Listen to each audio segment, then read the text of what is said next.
అందరికీ నమస్కారం అండి. మరొక చిన్న వీడియో అండి.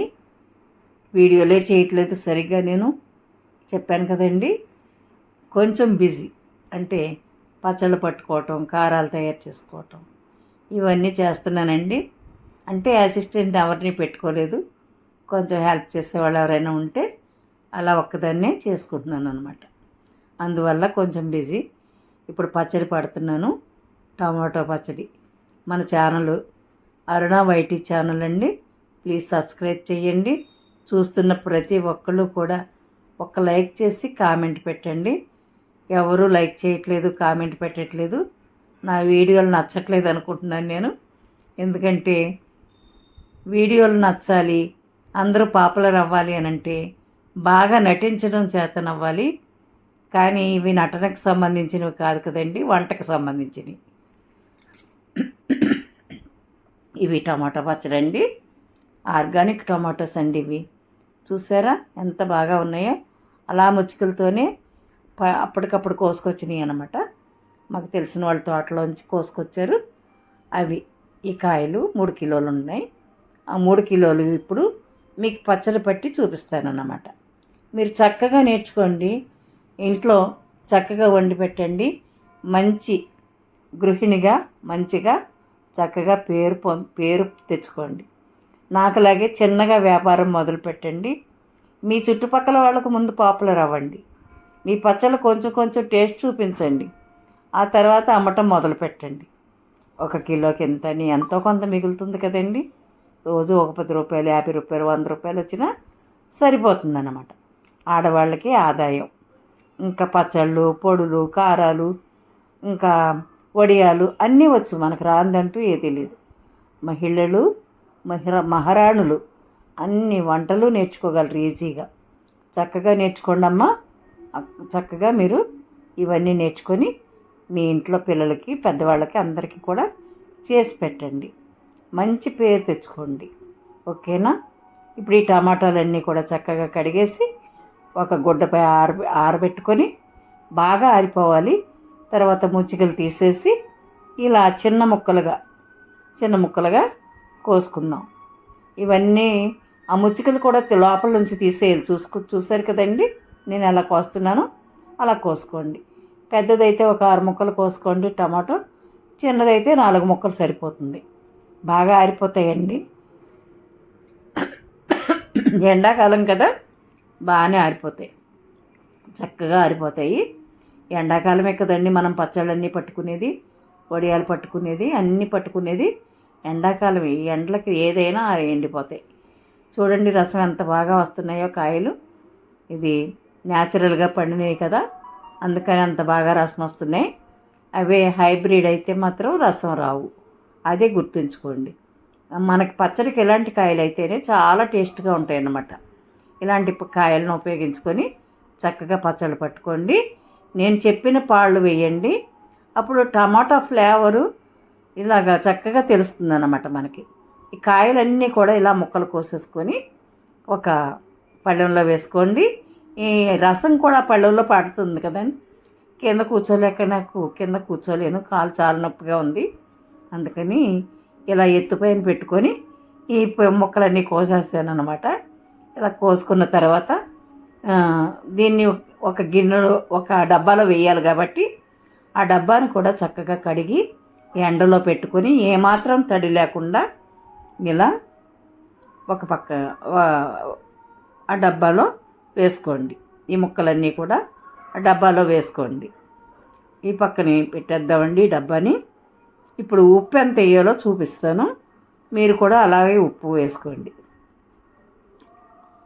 చూడండి దీనిలో ఏమేమి వేయాలో చూపిస్తాను. అది 2 స్పూన్ల పసుపు అండి. ఒక 2 స్పూన్లు పసుపు వేసేయండి. ఆ తర్వాత ఈ గ్లాసు సోల గ్లాస్ అండి, సోల కంటే ఎక్కువే ఉంటుందేమో. ఒక దీంతో 4 అయితే కిలో అవుతుందండి. బియ్యం అయితే 3.5 అయితే కిలో అవుతుంది అనుకుంటా. నేనైతే తూకం చూసానండి దీన్ని. ఉప్పు చాలా వెయిట్ ఉంటుంది కదా. ఇప్పుడు చూడండి గ్లాస్తో అయితే ఈ గ్లాస్తో గ్లాసున్నర ఉప్పు, 3 కేజీలకి ఈ గ్లాసున్నర ఉప్పు వేసాను. సరిగ్గా సరిపోయింది నాకైతే. ఎందుకంటే ఇప్పుడు అందరికీ బీపీలు షుగర్లు ఉన్నాయి కదండి. ఉప్పు ఎక్కువగా వేసుకోవద్దు. ఇది టిఫిన్లోకి కూడా వేసుకోవచ్చు అండి. ఈ చట్నీ, ఈ పచ్చడి అన్నంలోకి కూడా వేసుకోవచ్చు అనమాట. చూసారా, గ్లాస్తో అయితే 1 గ్లాసున్నర, అదే తూకం అయితే 400 గ్రాములు. 3 కిలోలకి 400 గ్రాముల ఉప్పు. ఈ కొలతల ప్రకారం వేసుకోండి. కమ్మగా ఉంటుందండి పచ్చడి, పాడవదు, ఏమాత్రం పాడవదు. ఉప్పు తగ్గితే పాడైపోతుంది కదా అంటారు. ఉప్పు తగ్గినా సరే పాడవదు. ఈ గిన్నె అయితే నేను కాటాలోదండి. నేను పచ్చళ్ళు అవి దాంట్లో తూకం వేసి ఇంకా ప్యాక్ చేసేస్తాను అన్నమాట. ఈ పసుపు కూడా వేసేసాను. ఈ పసుపు కూడా వేసిన తర్వాత చక్కగా కలిపేయండి. ఓ పక్క నుంచి కలుపుకోండి. బాగా పళ్ళెం నిండా ఉన్నాయి ముక్కలు. నేను ఒక పక్క నుంచి కలుపుతూ వేస్తున్నాను. వేసేసి మొత్తం ఆ డబ్బాలోకి నింపేసుకుందాం. కొంచెం కొంచెం కలుపుకొని ఆ డబ్బాలోకి వేసుకుందామండి. నా ఛానల్ చూస్తున్నారు కదండి, మీరందరూ చూస్తున్నారు, నాకు తెలుసు. ఎంతమంది చూస్తున్నారో నేను చూస్తున్నాను దీనిలో. కానీ మీరు అస్సలు లైక్ చేయట్లేదు, ఒక్క లైక్ కూడా చేయట్లేదు. నా వయసుకైనా కొంచెం వాల్యూ ఇచ్చి ప్లీజ్ అండి లైక్ చేయండి. ఒక కామెంట్ కూడా పెట్టండి. బాగుందనో బాగాలేదనో ఏదో ఒక కామెంట్ పెట్టండి. లేదా మీరు ఎలా చేస్తారో, మీరు ఎంత ఉప్పు వేస్తారో, ఎంత కారం వేస్తారో, ఎంత చింతపండు వేస్తారో అవైనా చెప్పండి. చెప్తే నాకు తెలుస్తుంది కదండి, నేను చేసేది కరెక్టో కాదో తెలుస్తుంది కదా. అలాగైనా చెప్పండి. ఎవరూ మాట్లాడకపోతే నాకు ఏదోలా ఉంది. చూడండి, ఉప్పు కలుపుతుండగానే ఎంత ఓట వచ్చేస్తుందో ఆ ఓటంతా కూడా అలా దిగిపోతుందన్నమాట. మొత్తం ఈ ముక్కలన్నీ కూడా ఆ డబ్బాలోకి వేసేసుకుందాం. వేసుకున్న తర్వాత చూడండి ఏం చేయాలో చెప్తాను. వీటికి చింతపండు ఎంత వేయాలి, కారం ఎంత వేయాలి, ఇవన్నీ ఎంతెంత తీసుకోవాలనేది చెప్తాను, పూర్తిగా చెప్తాను. స్కిప్ చేయకుండా చివరి వరకు ఈ వీడియో చూడండి. స్కిప్ చేసినా కూడా అవేమీ కలవండి. మీరు అందరూ చూసి ఒక లైక్ చేస్తేనే నా వీడియో కొంచెం దూరం వెళ్తుంది. అంటే అది నడుచుకుంటూ వెళ్ళిపోతుంది మీ చేతుల మీదుగా. అలా నడుచుకుంటూ వెళ్ళి నాకు కొంచెం హెల్ప్ చేసిన వాళ్ళు అవుతారనమాట. ఇది మొత్తం దానిలోకి వేస్తాను కదా, ఇలా పైకి కిందకి కుదపండి. కుదిపితే ఉప్పు అంతా అడుక్కి వెళ్తుంది, ముక్కలకి పడుతుంది అనమాట. ఉప్పు పసుపు అంతా కూడా చక్కగా ముక్కలకి పట్టేస్తుంది అనమాట. అలా కుదిపేసి మళ్ళీ అప్పుడు ఏం చేయాలంటే మూత పెట్టేసి 2 రోజులు, అంటే ఇవాళ వేసాం కదా, మళ్ళీ రేపు అంతా ఉంచాలి, రేపు రాత్రి అంతా ఉంచాలి, ఎల్లుండి తీద్దామండి. రేపు కూడా ఏం చేస్తారంటే ఒకసారి పొద్దున్నే లేవగానే మీరు కొంచెం పని చేసుకున్న తర్వాత అప్పుడు మళ్ళీ ఒకసారి ఇలా కుదపండి. లేదంటే ఒక చెక్క గరిటతో అడుగు నుంచి పైకి, పైనుంచి అడుగుకి కలిసేలాగా కలిపేయండి. అది చూపించలేదు నేను, మీరు మాత్రం అలా చేయండి. అలా కదిపితేనే ముక్కలు బాగా మగ్గుతాయండి. బాగా మగ్గి మనకి బాగా మెత్తగా అవుతాయి. ఇది చూసారా, దోరకాయలు కదా, అందుకనేసి బాగా మెత్తపడిపోలేదు ముక్క, గట్టిగానే ఉంది. చూసారా, ఊట దిగింది కానీ ముక్కలు మాత్రం గట్టిగానే ఉన్నాయి. అదే బాగా పండిపోయిన కాయలు అయితే పేస్ట్ లాగా అయిపోతాయి అన్నమాట. మనం ఇలా పిండుతుంటేనే చేతిలో నలిగిపోతాయి ముక్కలు పెద్దగా ముక్కలా ఉండదన్నమాట. ఇవన్నీ కూడా చక్కగా ఇలా పిండేసి ఈ రసం అంతా తీసేసి బాగా గట్టిగా నొక్కండి చేతితోటి.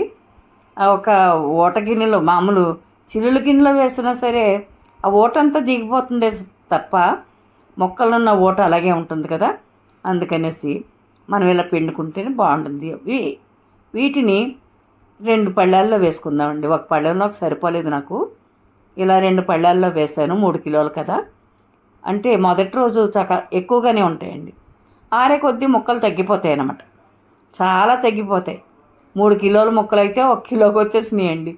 అంత ఎక్కువగా తగ్గిపోయినాయి అన్నమాట. ఇవన్నీ వేసేసాం కదా, ఇంక ఊట ఉంది కదా, ఆ ఊటలో చింతపండు ఎంత వేయాలనేది చెప్తాను నేను. ఈ చింతపండు అందరూ మరి ఎవరిష్టం వచ్చినట్టు వాళ్ళు వేసుకుంటున్నారు. కొంతమంది 200 గ్రాములు నేను చూస్తున్నాను వీడియోలు, కొంతమంది 1 కిలోకి 1/2 కిలో వేసేస్తున్నారు. ఇవన్నీ కూడా చూస్తున్నాను. కానీ నేను వేసేది ఎంత అంటే 1 కిలోకి 100 గ్రాములు మాత్రమే.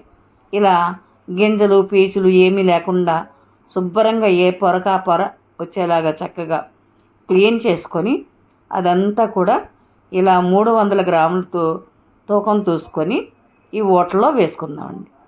చూసారు కదా ఊట ఎంత బాగుందో. పసుపు వేసాం, ఉప్పు సరిపడా వేసాం. ఉప్పు సరిపడా లేకపోతే పైకి నొరగలా వచ్చేస్తుందండి. ఉప్పు సరిపోయిందని తెలియటం కోసం ఊటే చెప్తుందండి మనకి. ఊటలో ఆ పైకి బుడగల్లా వచ్చిందనుకోండి, అది పాడైపోతుంది అన్నమాట పచ్చడి. మనకి ఉప్పు సరిపోలేదని అర్థం. కాబట్టి ఉప్పు ఎక్కువైతే తీయలేం, కానీ ఉప్పు తగ్గించుకుంటే కూడా తర్వాత మనం అన్నంలోకి సరిపోకపోతే కలుపుకోవచ్చు. అందుకని నేను 1 కిలోకి 150 గ్రాములు మాత్రమే ఉప్పు వేసాను అనమాట. మొత్తం 3 కిలోలకి 400 గ్రాములు. ఇప్పుడు ఆ ఊటని ఈ స్టీల్ గిన్నెలోకి, కొంచెం వెడల్పుగా ఉన్న గిన్నెలోకి వేసుకొని దాన్ని కూడా ఎండలో పెట్టుకొని ఒక రోజంతా ఎండబెడదామండి. మంచి ఎండలో పెడితే దానిలో ఉన్న ఒక నీరు కానీ చెమ్మ కానీ ఏమైనా ఉంటే ఆరిపోతుంది అనమాట. ముక్కలు చూసారా మొత్తం ఆరేసరికి 2 పళ్ళేల్లో వేసాము. ఇది మొత్తం ఆరేసరికి ఒక కిలో ముక్కలకు అయిపోయిందండి. ఇప్పుడు ఈ ఊట కూడా చక్కగా తయారైంది. చూడండి ఎంత బాగుందో. ఆ ఊట పైన బుడగలు వచ్చినాయి అంటే మాత్రం పచ్చడి పాడైపోతుంది. అది మాత్రం గుర్తుంచుకోండి. అంటే ఉప్పు సరిపోలేదని అర్థం అన్నమాట. ఇప్పుడు మనం ఈ ఊటను పక్కన పెట్టుకొని ఈ ముక్కలన్నీ కూడా మిక్సీలో వేసుకొని కొంచెం ముక్క చెక్కగా మిక్సీ చేసుకుందాం. బాగా పౌడర్ కాదు, ముక్క చెక్కగా చేసుకుందాము. చూడండి నేను చూపిస్తాను ఎలా చేశానో. అవన్నీ కూడా 2 వాయిలుగా వేసాను. 2 వాయిలుగా వేసి ఇలా చూడండి, అంత పొడిగా లేదు, అంత తడిగా లేదనమాట. ఇలా చేసుకోండి. ఇలా చేసుకుంటే మనం పచ్చళ్ళలో ఈ ముక్కలు తగులుతూ ఉంటాయి. టేస్ట్ కూడా బాగుంటుంది. మనకి టమాటా పచ్చడి అనేది తెలుస్తూ ఉంటుంది అన్నమాట. ఇప్పుడు అది పక్కన పెట్టుకొని ఈ గుజ్జు ఉంది కదా, ఈ ఊటని దీన్ని కూడా మిక్సీలో వేసుకొని దీనికి కారం ఎంత వేయాలి అనేది చెప్తాను ఇప్పుడు. ఆ కారం అలా పాళ్ళు వేసుకోండి. కారం మీరు ఎక్కువ కావాలనుకుంటే ఇంకా కొంచెం ఎక్కువ కూడా వేసుకోవచ్చు. ఇప్పుడు కారం అంతగా పడట్లేదు కాబట్టి మనకి కొంచెం సరిపడా వేసుకుంటే కమ్మగా ఉంటుంది. పచ్చడి కమ్మగా ఉంటుందండి. కొంచెం కొంచెం వేసుకొని దానిలో కారం వేసుకొని మనం ముక్క చెక్క చేసుకున్నాం కూడా, అది కూడా కొంచెం కొంచెం వేసుకుంటూ మొత్తం మిక్సీ పట్టేసుకుందామండి. ఇదిగోండి నేను పచ్చడి కారం, ఇది నేను అమ్మే కారం అండి, ప్యాక్ చేసేసి ఉంది. నేను ఒక ప్యాకెట్ తీసుకున్నాను. కారం కూడా అయిపోవచ్చింది, మళ్ళీ ఆడించాలి. మీకు కావాలంటే ఆర్డర్ పెట్టుకోండి. నేను వాట్సాప్ నెంబర్ ఇచ్చాను. ఇప్పుడు దీనిలో కూడా డిస్క్రిప్షన్లో వాట్సాప్ నెంబర్ ఇస్తానన్నమాట. ఇది చక్కగా ఈ కారం కూడా తీసుకొని, ఈ కారం ఎంత వేస్తానంటే 1/2 కిలో ప్యాకెట్ తీసుకున్నాను, కానీ నేను మొత్తం 1/2 కిలో వేయలేదు. ఒక 50 గ్రాములు తగ్గించేసానండి. ఒక 450 గ్రాములు వేసాను అనమాట. 450 గ్రాములు అంటే 1 కిలోకి 150 గ్రాముల చొప్పున వేసాను. 1 కిలో టమాటాలే లెక్కేసుకుంటాం కదండి మనం.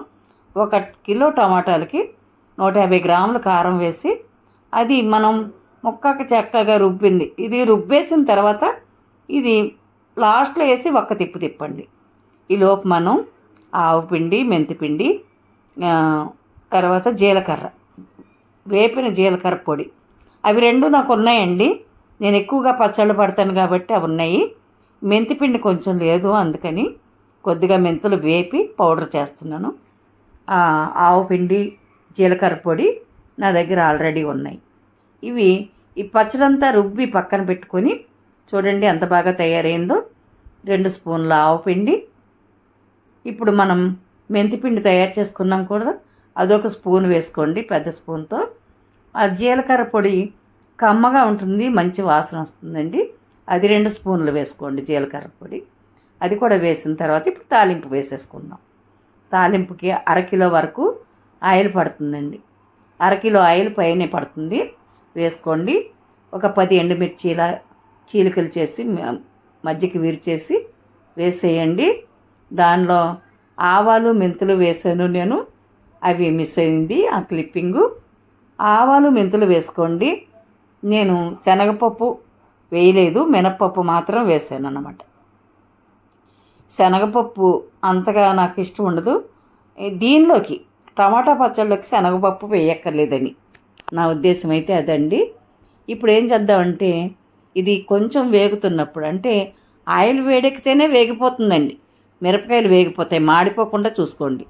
దీనిలో ఆయిల్లో కలిస్తేనే పచ్చళ్ళలో బాగా కలుస్తుంది. పసుపు ఇప్పుడు వేసుకోండి. అలాగే వెల్లుల్లి బాగా ఎక్కువ వేసుకుంటే చాలా బాగుంటుంది, ఎక్కువ వేసుకోండి. వెల్లుల్లిపాయలు 2 పెద్ద పాయలు ఒలిచి దీనిలో వేసేసాను అన్నమాట. ఇంకా మీకు ఇష్టమైతే ఇంగువ పొడి వేసుకోండి, లేదా కరివేపాకు కామన్గా వేసుకుంటాం అందరం కూడా. కరివేపాకు కూడా వేసేసాను. ఇంగువ వేసుకోండి, ఇంగువ వేస్తే బాగుంటుంది. అయితే నేను అమ్మేటప్పుడు కొంతమంది మాకు ఇంగువ వేయొద్దండి అని చెప్తారు. అందుకని నేను దీనిలో అమ్మే పచ్చడి కాబట్టి ఆర్డర్ పెట్టుకున్నారండి. ఇది అమ్మేసేదే, మా ఇంట్లో ఉంచుకునేది కాదు. అందుకని నేను ఇంగువ వేయలేదన్నమాట. ఇంగువ వేయండి అనే వాళ్ళకి వేస్తానన్నమాట. చూసారా, ఈ తాలింపు అంతా కూడా బాగా చల్లారిన తర్వాత వేయండి పచ్చళ్ళు. బాగా చల్లారిన తర్వాత పచ్చళ్ళు వేసేయండి. కొంతమందికి తాలింపులు ఇష్టం ఉండదండి, వాళ్ళు చెప్తారు పచ్చడి ఎలా పట్టండి అని, అలా వేస్తానన్నమాట. అలాగే తాలింపులు అన్ని గింజలు కావాలి అని అంటే కనుక అవి కూడా వేసేస్తానన్నమాట. ఇప్పుడు ఆయిల్ కొంచెం సరిపోలేదు అని అనుకోండి, కొంచెం ఆయిల్ వేడి చేసి దాన్ని చల్లార్చిన తర్వాత మళ్ళీ ఈ పచ్చళ్ళలో కలపండి. నాకైతే ప్యాకింగ్ చేసేటప్పుడు ఆయిల్ ఎక్కువైపోతుంది కాబట్టి, అవి ప్యాకింగ్ చేసి పంపించాలి కాబట్టి ఇంతవరకు ఆయిల్ వేసాను అనమాట. ఇది చాలా ఎక్కువే నాకు, ఎందుకంటే అడుగు నుంచి ఆయిల్ చూడండి ఎలా వస్తుందో, అదన్నమాట. చూశారు కదండి. వీడియో నచ్చితే ఒక చిన్న లైక్, ఒక కామెంటు, నచ్చకపోయినా కామెంటు, నచ్చలేదు అని పెట్టండి. ఓకేనా? నేనేం బాధపడినమ్మా, మీరు నేర్చుకోవాలంతే. Okay, bye.